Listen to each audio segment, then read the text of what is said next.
Hey everyone, Agent Kate Sith back with another sortie video. Today we did the G-Boss Triboulex. We are essentially using the exact same strategy that we used for the E-Boss, which is like a Red Mage Sub-Rune Fencer doing Gravity 2, and then today we actually ran around the circle. We tried to get it as close to the center of the room as possible, and then we ran in the outlying circle. And this is a really, really important detail because if you do not get close enough to the bosses, they will not use their 3-minute rage one-shot moves.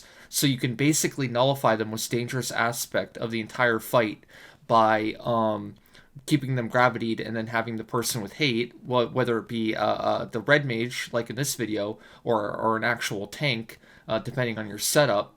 And then you can pretty much just follow it around with your DD. Now, Ranger is what we're using here with True Flight and Hover Shot. But you can also use a job like Red Mage. If you have an extra Red Mage, or if you have a Red Mage and a tank, Red Mage can do the same thing with SU5, Offhand Daybreak, and like Seraph Blade is confirmed to work on both the E-Boss and the G-Boss here. But yeah, pretty much the same as the last video, but with just some minor kiting adjustments.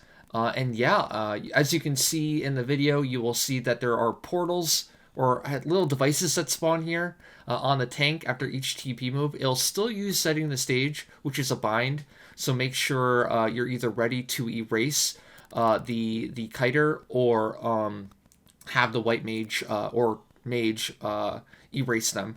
But as you can see, each time it uses a TP move, it will spawn a little device next to the person where they're standing at the time, and they will pile up. I believe this is just an a lot of people being in range mechanic, right?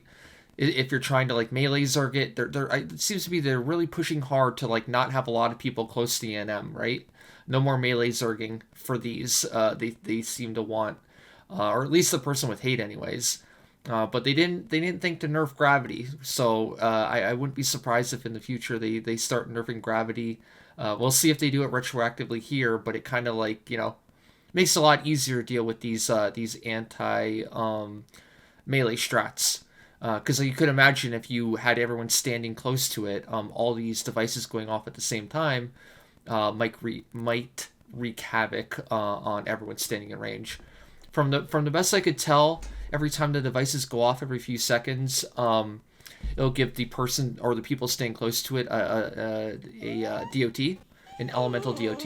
If you look closely at the animations are different colored. So I see like a yellow, that's probably Rasp, and then the blue one is probably Drown, and then the lighter blue one is probably Frost, etc. for all the elements. They seem to be different colors. If you notice my damage dip kind of right here, it's because it wandered out of the Blaze of Glory malaise, and then after that I'll do my bolster and Winding Compass came back up. I highly suggest trying to time your Winding Compass and bolsters for the NMs. We were lucky enough today to do the E-Boss pretty early, and then I did cutting cards on the Geo, and then by the time we got to this, halfway through, Bolster and Wine Compass were back up. Wine Compass makes it a lot easier to, a lot more forgiving with the circle you can take, and still make sure that malaise is up.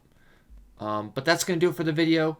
Thank you guys so much for tuning in and watching the video. Remember to like and subscribe if you like the videos. I'll be back with more sortie videos. I'll probably try this again with the other bosses and see if we can make it work.